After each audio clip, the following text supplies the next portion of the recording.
News at 12 on Voice of the People 90.3 FM. I am Solomon of FM, and here are our top stories.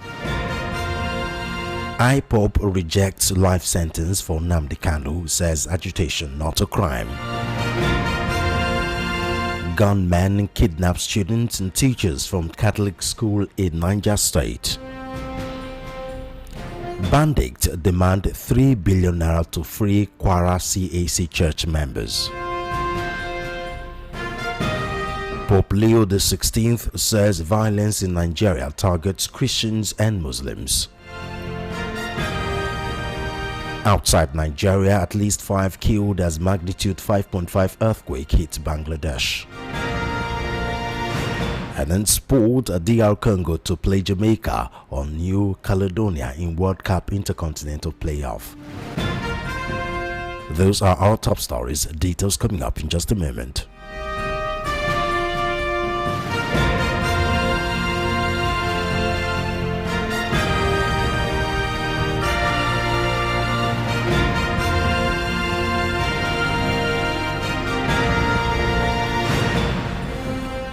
First, on the news, the indigenous people of Biafra IPOB has rejected Thursday's judgment of the Federal High Court in Abuja sentencing its leader, Nnamdi Kanu, to life imprisonment on 7 terrorism-related charges.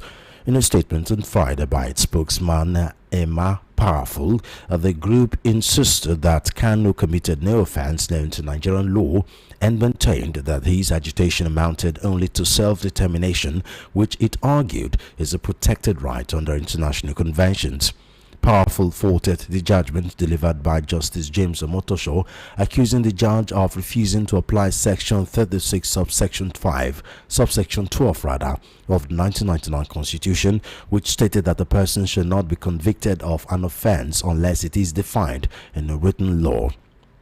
IPOB also argued that insecurity in the southeast escalated while Kanu was in the custody of the Department of State Services, saying incidents recorded during that period could not be attributed to him. The group further questioned the legal basis for the conviction, describing the ruling as unconstitutional and alleging that the judge relied on repealed provisions.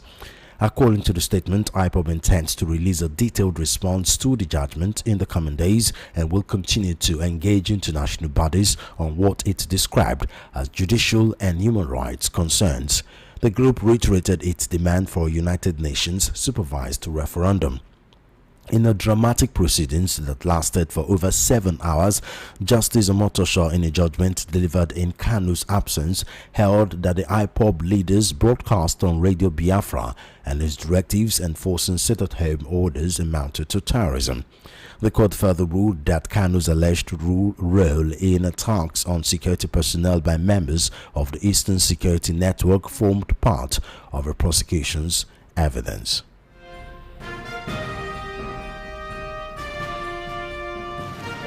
Meanwhile, in a swift response to Nnamdi Kanu's life imprisonment, the Southeast leaders there would explore a political solution to the release of the IPOB leader, calling for calm.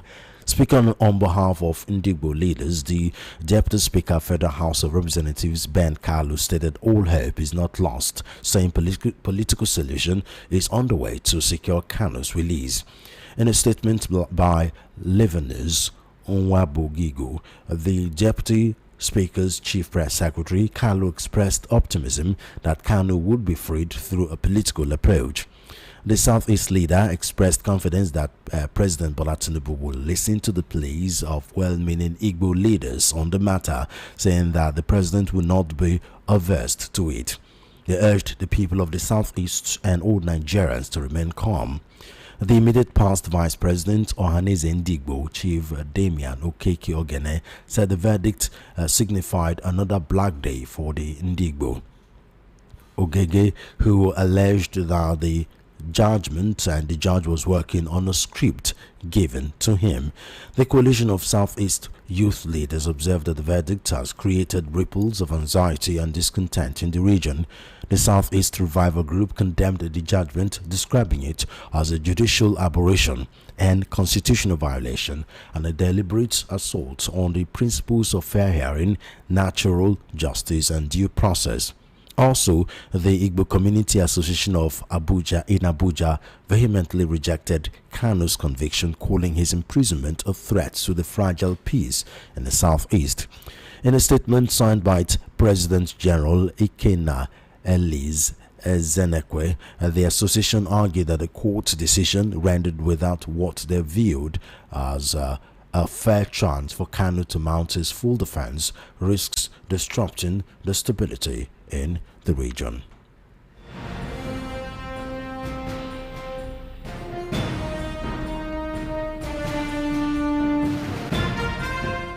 On insecurity matters now, gunmen have abducted several students and members of staff from the St. Mary's School in Papiri, Agwara local government area of Niger State. The incident reportedly occurred between 2 a.m. and 3 a.m. on Friday.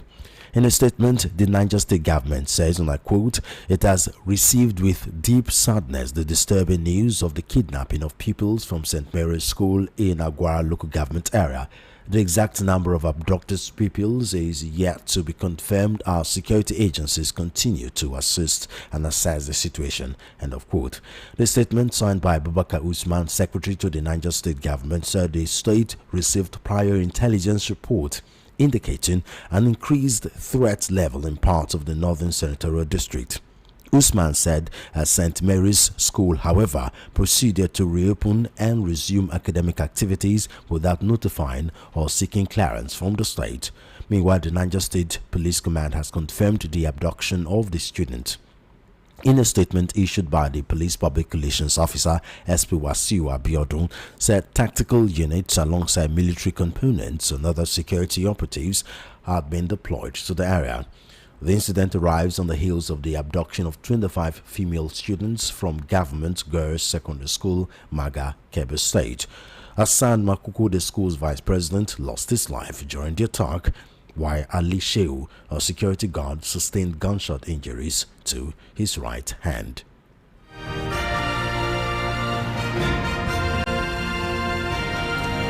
Meanwhile, the bandits who abducted worshippers from the Christ Apostolic Church, Oke-Igan, Eriku in the Ekiti local government area of Kwara State have reportedly demanded 100 million naira ransom per victim.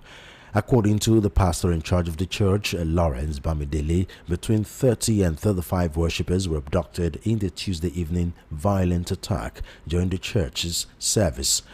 Multiple family sources and community leaders confirmed that the kidnappers had commenced contacting relatives of the victims using the phones of the abductees. The secretary of the CAC Assembly, Elder Josiah Agbabiaka, said that some families had already been reached by the abductors. Also confirming the development, the Olori Eta of Eruku, Chief Olusegun Olukotun, whose 4 family members were among those abducted, said the kidnappers were reaching out systematically. Olukotun, who narrated that he was inside the church with 5 members of his family during the attack, said he managed to escape through a window while others were taken away. Meanwhile, the traditional ruler of the town Owa of Iruku, Oba Busari Olariwaju, has appealed for urgent government intervention to ensure the safe rescue of the victims. The monarch commended the swift deployment of military personnel to the community following the visit of the state governor, but stressed that more needed to be done.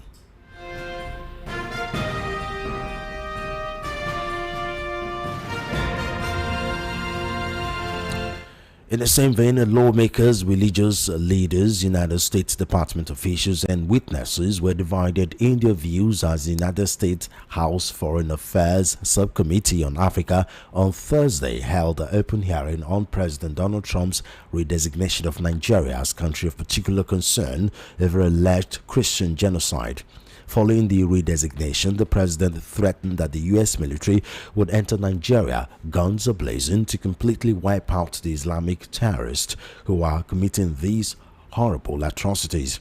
The Chris Smith-led committee had convened the hearing to review the scope of religious persecution in Nigeria, potential policy responses including targeted sanctions, humanitarian assistance, and collaboration with Nigerian authorities to prevent further violence. The first set of panelists at the hearing held at room 2172 of the Rayburn House office building and streamed live online were Senior Bureau Official of the Bureau of African Affairs Jonathan Pratt and Deputy Assistant Secretary of the Bureau for Democracy, Human Rights and Labour Jacob McGee. He faced numerous questions posed by the lawmakers. The second panel featured a presentation by the Director of Center for Religious Freedom, Ms. Nina Shea, Bishop Wilfred Anagbe of Makurdi Catholic Diocese in Nigeria, and Ms. Oge Unubogo of the Center for Strategic and International Studies. Setting the tone for the hearing, Chairman Chris Smith highlighted that 84% of all Christians martyred worldwide are in Nigeria, with over 52,000 Christians slaughtered since 2009. He accused militant Fulani herdsmen of committing acts of rape, kidnapping, and murder with total impunity from Nigerian officials. Smith argued the attacks were unequivocally religiously motivated, as he blamed the previous administration for weakening U.S. pressure by removing Nigeria from the country of particular concern list, despite recommendations from the U.S. Commission on International Religious Freedom. Furthermore, he emphasized that the U.S. will not be silent while people are persecuted and will not stop fighting until perpetrators are brought to justice.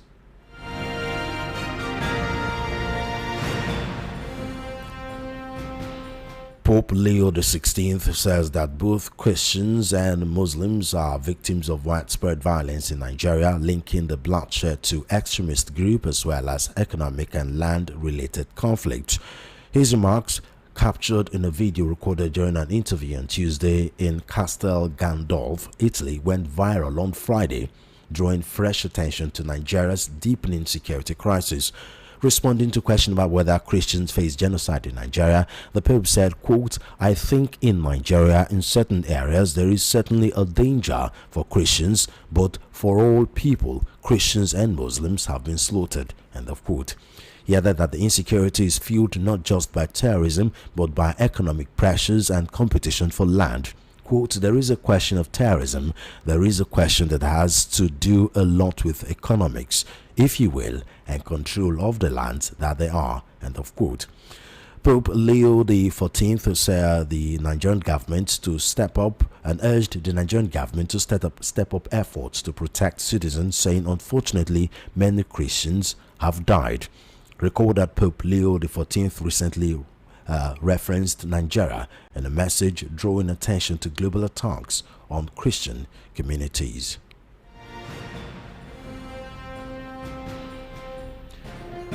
You're still on to the world news at 12 on Voice of the People 90.3 FM. We'll go for a short break, after which we'll bring you our analysis segment.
You're still on to the World News at 12 on Voice of the People 90.3 FM. Joining me to help analyze our news item is Tunde Kolawole. He's a legal practitioner. Barrister Kolawole, thank you very much for joining us on the news.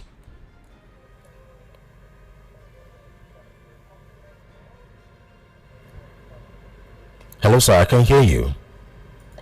To you and compliment to all the good people. Hello, sir.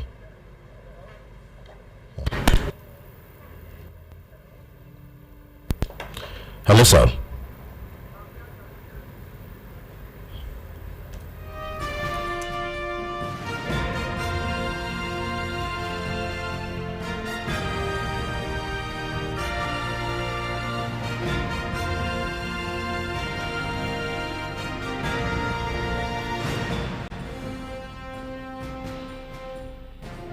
Star 904 star.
Hello, sir. Are we good to go? Are we good to go? Yeah, we're good to go. We've been able to establish connection. Thank God. All right. Let's go straight to the first topic for discussion, which is obviously the biggest talking point as far as Nigeria is concerned. The judgment on the life sentence of Nnamdi Kanu. As expected, reactions have continued to trail that judgment of life sentence of Nnamdi Kanu, the leader of the indigenous people of Biafra. IPOB have come out to release a statement rejecting the sentencing, and of course southeastern leaders, even though they are not united in these, but at least quite a good number of them have come out to express their dismay and lack of confidence for the judicial proceedings. So what's your reaction to this? I can hear you. Can you hear me? All right. Let me quickly say that we are talking about Nnamdi Kanu's case, are we? Yes. Okay. Let me quickly say that it is true. The only case that is possible comparing to that of Nnamdi Kanu is that of the Section 9. Okay. And then that of Dr. And I think that we have to cover other cases of casualties of cars in bed and even the prison. The other program was a trial that completed in South Africa. Things that are similar to what Kanu are going to be doing. And then the other program was a trial that completed in Abuja. Particularly something more at the Olympic Abuja. So when you look around the world, you are not cases like that of the couple who made the solution and the army, the division army, to really oversee the government figures to participate. You have Mandela, you have the African Union, there are all manner of cases as well. So when you look at all those cases and know that it would appear to be similar in terms of Mr. Nnamdi Kanu. And cases like that are very complex cases. They're full of emotion, fire, brimstone, and they make us serious legal fireworks and all that. And we are seeing a lot of that in this Kanu's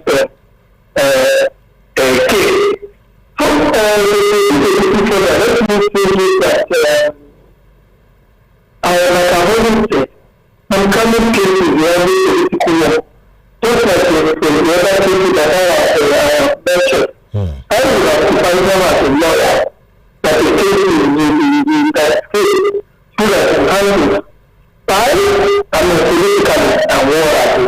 And this is not a topic that the coming million of authority and more that, and I'm coming to say, if you always call it something that the person line of government of authority and more, you will tell you agree with that this is a highly sensitive political case that we have in our house and where are they.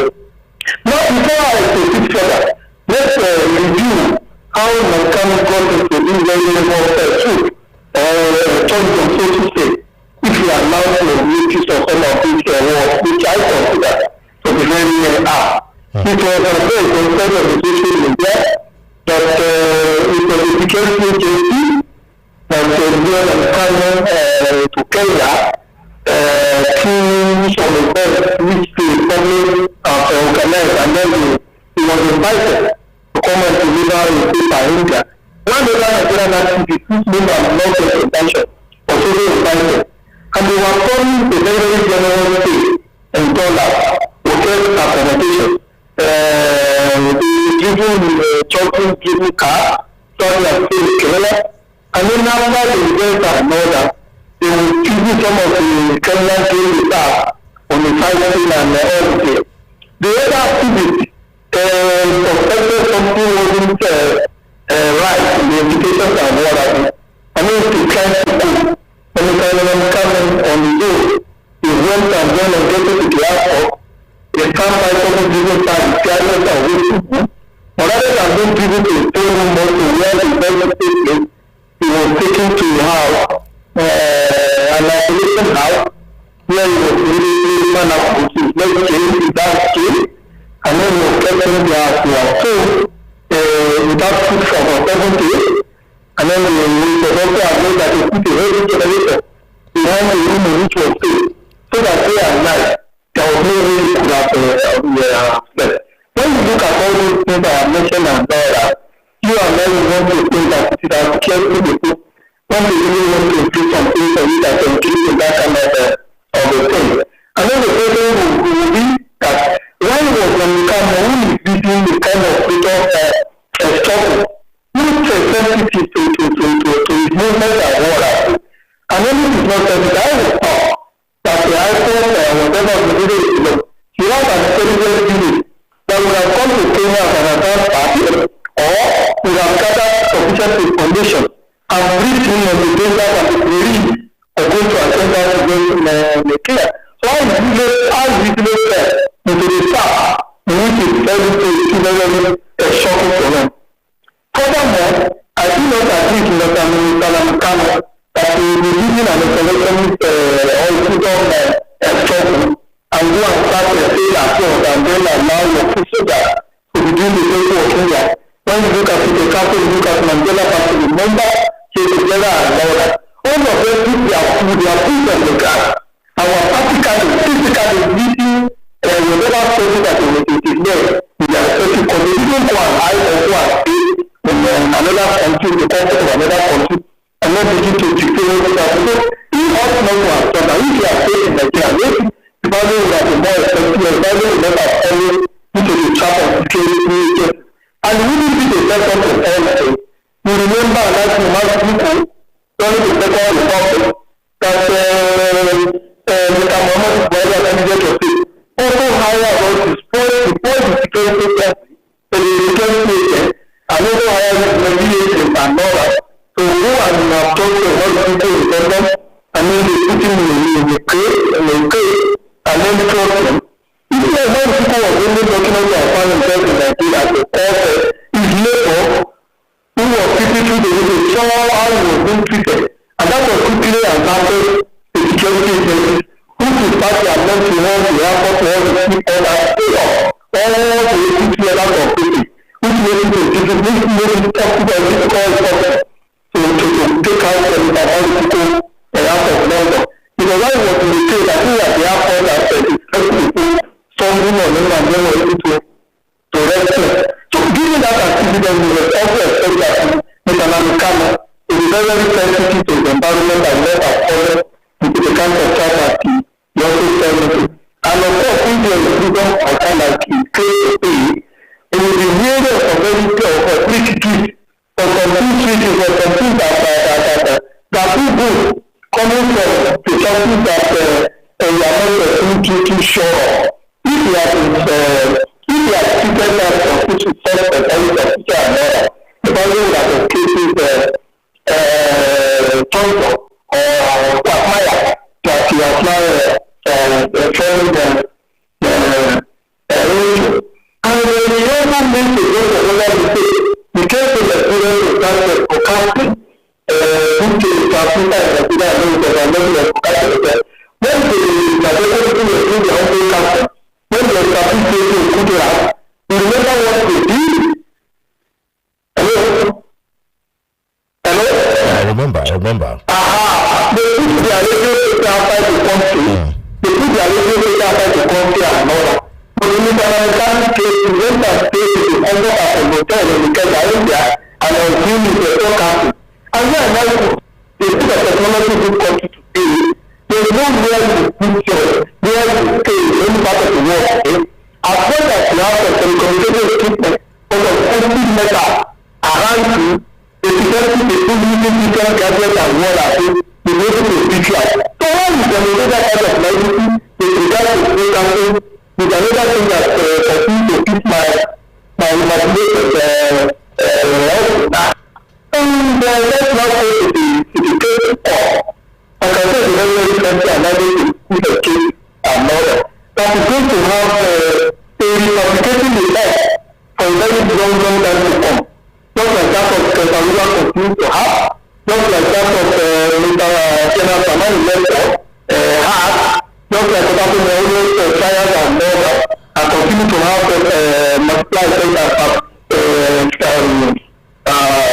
all manners of the precautions and murder on the Nigerian nation. Well, could it be said that justice has not taken the course? I would think that justice has taken the course and very likely, and that the circumstances in which the judgment of the honorable church promoter shop, there is actually anything that they have taught better than the teach in non-learning opinion. What the evidence against Mr. Kanu was overwhelmed, extremely overwhelmed, such that even if you not only the Nigerian government has court, the person is very difficult to educate some of the different types of private people. Look at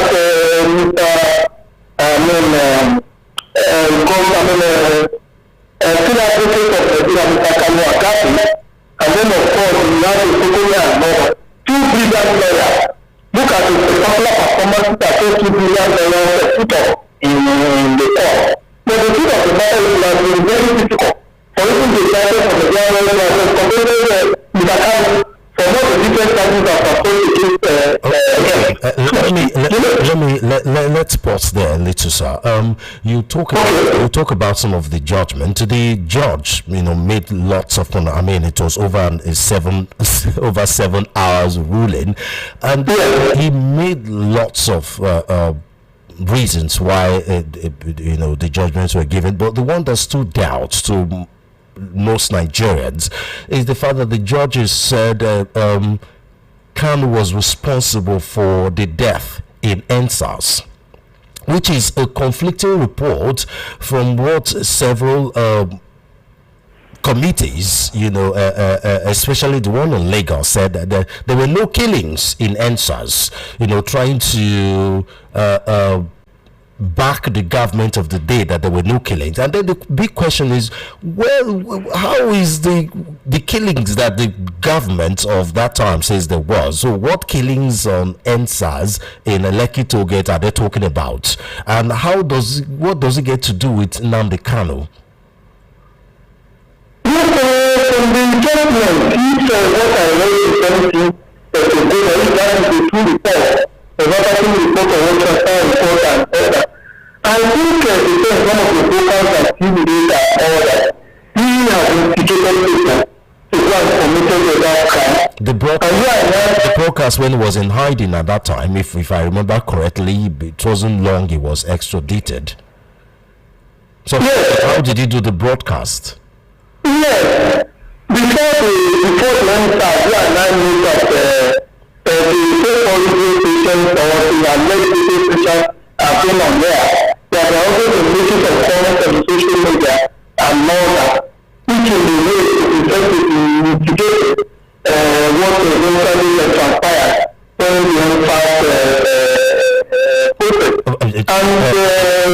the Barrister, you can't possibly believe that. I mean, we know what happened during the NSAS. We know what caused the NSAS, where young people, and it wasn't even an Igbo agitation. Lots of Nigerians from the north to the south participated in the NSAS. It wasn't even so. I don't understand how Nnamdi Kanu will possibly galvanize youth from different tribe that are dissatisfied of that time. Remember that when some uprising and murder didn't take place in legal review. It took place and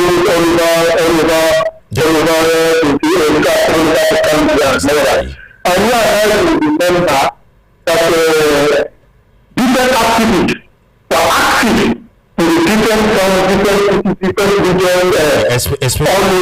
especially in internet influencers and entertainment stars. Exactly. So that's the network in which the future. So Nnamdi Kanu were controlling these entertainment stars and internet. You remember that the unfortunate stars comprising the thousands of the country. You know, all over the country. And you are able to know that at least Nnamdi Kanu you might to have some message over some and some other pro-democracy and freedom fighter activists in the country. I don't know that. That's news to me. Yeah, that's what has been shown in court, broker, and some other newspaper reports and what have you. And so the principle of God is that raising and affecting conspiracy and what have you to be used as possible evidence against any source or any don't you go on, sir.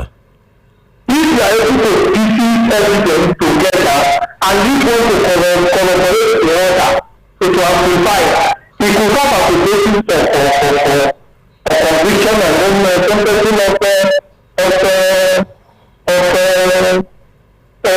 somebody who is on a good trial in our court. But just like you said, it's very complex. I mean, this is a very complex, like I told you earlier, it's a very complex case, which, like you are projecting to school people now, so many people are posting on the social media and projecting to all manner of school, which at the end of the day, they are still called for the Supreme Court and they put some time, and then they come out and maybe and approve the file. Come out with more education or reason, or the same or even a competition the judge has come with regard to competition on this and on that camp. There's nothing making more the killing done against that process. I mean, process and water. So we are just reviewing this particular case now. And what the position of the court and the evidence that were made that the damage was presented before everything now, the fact that people keep calling these political situation than anything, just some would think gets to show that Nigerian government is using everything, desperately looking for anything to stamp on this man, where the insecurity in Nigeria has long been before any situation of Nnamdi Kanu, and since he was caught, and since, I mean, he's sentenced to life imprisonment, and if there's anything, the insecurity in Nigeria has surged. Would you attribute that to him? So it looks like the federal government is trying to use him as an insecurity and terrorism scapegoat. And then you still have some other people that some Nigerians obviously have laid, pointed finger at as walking free. And with a purported list of terrorism financiers that the federal government, both last administration and these, have refused to persecute. What you see, one of the reasons why I say political, I'm not saying that it is wrong that taking an Kanu case to court. That's not what I'm saying. Why I say the case is political is this. Like we said in it's not just many people have called it a political case anyway. There are one of the reasons why I said it's political. If it is true as in Niger, if the president has not denied that he was one that went to Kenya to abduct him and murder. American people in Kenya for about 7 days, with the dress and hands Kenya without food and murder.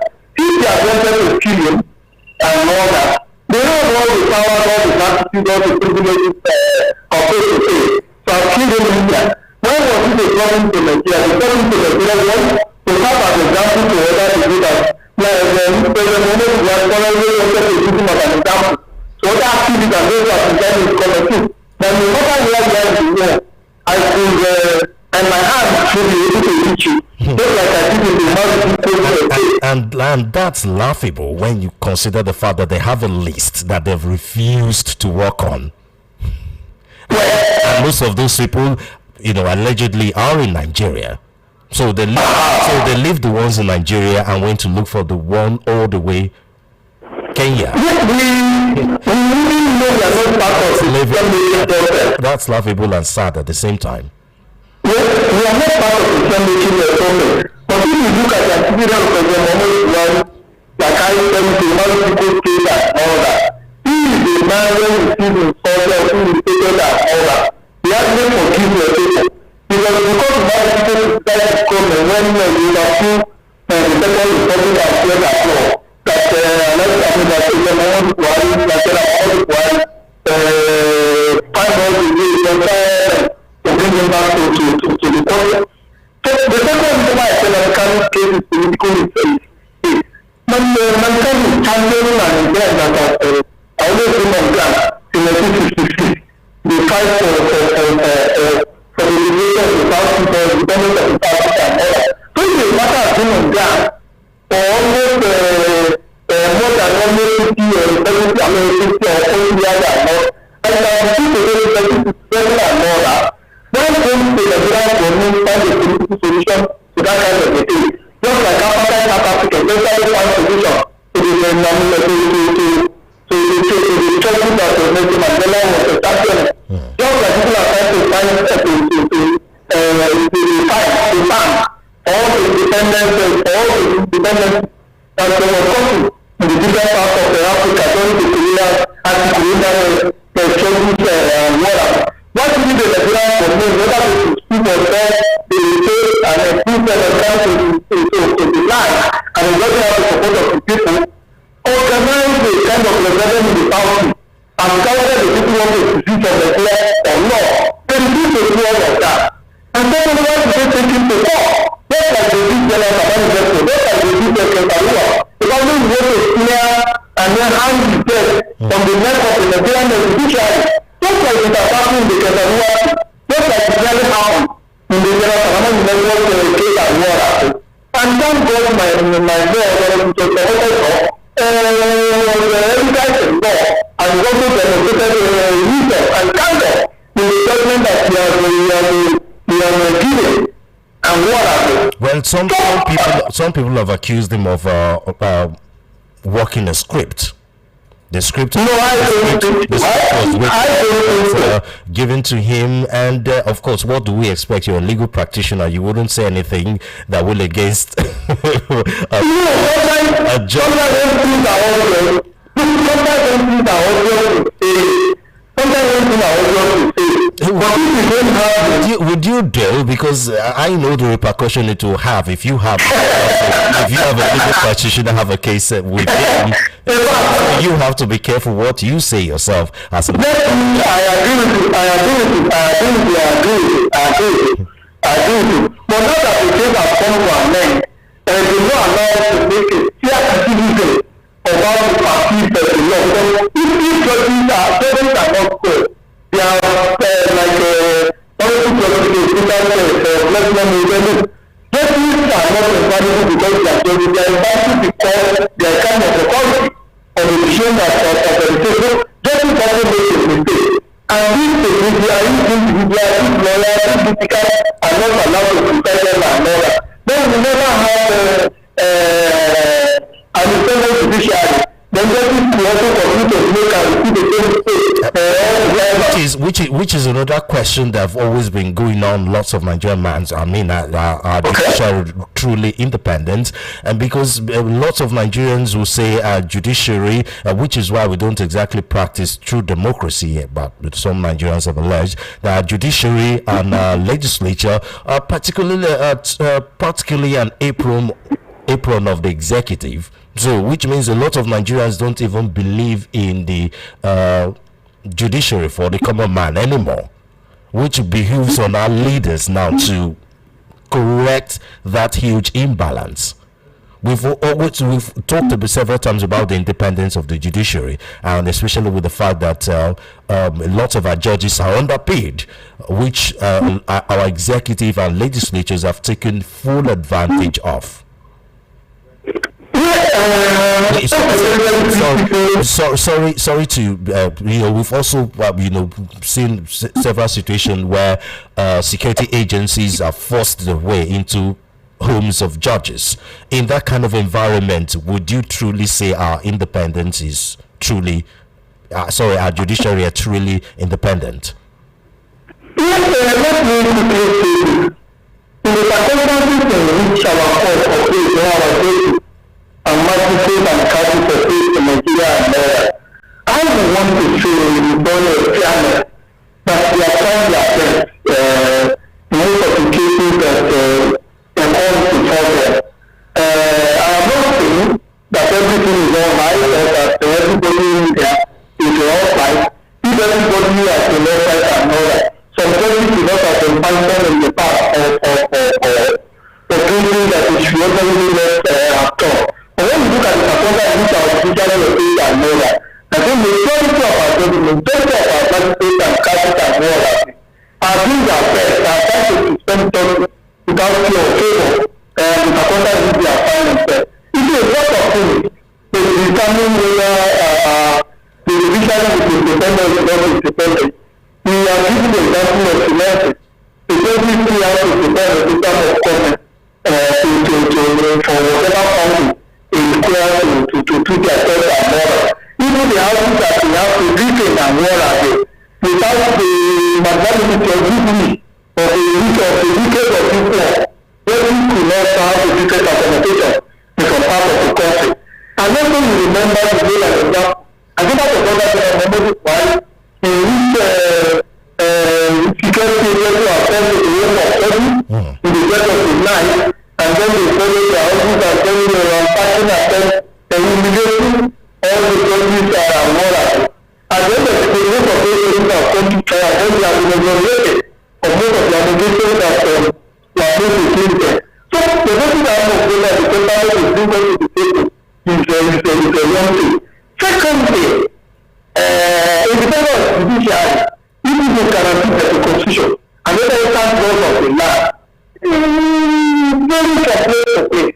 Even the US, even Canada, even Britain, like Mora, and some of people call other parts of the world. Can you really say that the judiciary is totally independent? The answer is no. See, why is it that politicians don't have to lie? Studying to appoint judges, to appoint judges in the Supreme Court of still attend the job for lots of places. If they don't brother, if they don't man, what decisions that they take for the nation, whatever, arrive at and brother. What decisions they are going to put their own people, and people have to take mindset and be there. On the bench, why? Unfortunately, because of time, we have to go to another topic where we just 2 minutes to treat that. Unfortunately, they're all linked because this man has been sentenced to life imprisonment for terrorism. And then I think if you can't invest nothing, I think if you can't invest nothing, if I were a lawyer, I will not want to appeal that case. I want to solve a problem that is remaining politically. So you think the government is trying to teach him a lesson and the lesson well learned?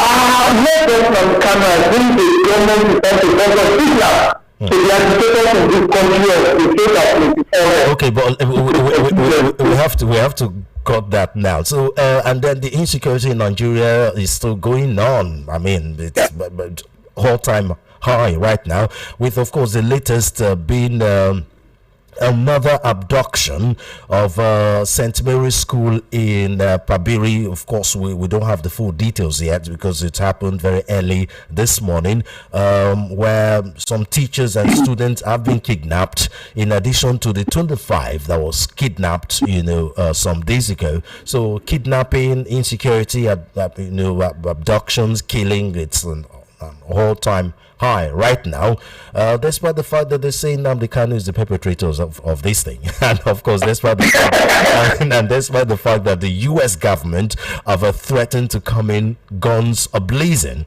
yet nothing. It's if anything, it has become worse. 2 minutes. Yeah, quickly I want to say, like a musician did fan in the sometimes you use fire to quench your fire war. Let me quickly say that you remember that the time an American people was kidnapped in the state public and brought to Nigeria and all that. And not the way the US, the American people were able to determine the particular location in which he was kept. And then they entered Nigeria and went to rescue and kill all the people who are protected. But I also remember that when the super incident happened, the American people wanted to come according to what they are praying. And they were communicating with the US that all. At the end of the day, the American people found out that some people in the nuclear security were leaking whatever communication they were having to nuclear security. So they were warning people. And because of that, they withdrew from the attack and all. What that tells you is that Nigeria is not making the right investment in the reality for the armament in due to security in Nigeria. If they were, we use and now go to arrest some of this state of security in these different parts of the country, especially the people children. Look at what is happening, for example, in Ukraine, when the Russian people play missile or Israel and all that, and now they constantly go on. In people are more. But now we should be having some guidance to look at those things that are more. Now we figure and allow more even undercover security methods to secure the schools and make sure that the children are not something that this religious fundamental just don't want to go through and begin to pick up the children and the teachers like cow. And then that they are more. As long as modern Nigerians for this to have the kind of attitude they have to this religious belief and moral, which is difficult to really address the state security, especially when it comes to two, or when it comes to toleration of this religious toleration, such as the problem that we are having now. Okay. Thank you very much, Barrister Kolawole. It's always a pleasure talking to you. Thank you for your time. Thank you for having me. Thank you. That was Tunde Kolawole, a legal practitioner and current affairs analyst.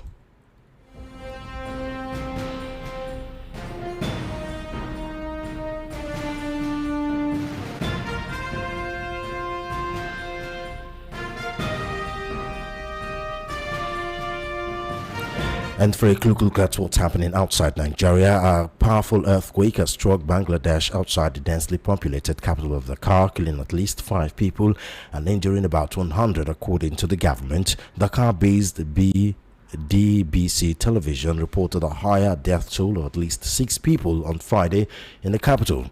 3 from the collapse of a building roof and a wall, and 3 pedestrians were building railings fell on them.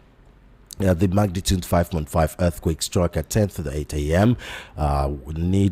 Near the city of Nnamdi, about 33 kilometers from Dakar. The U.S. Geological Survey said the earthquake terrified the residents, with many of the Muslim majority nation of 170 million people at home on their day off.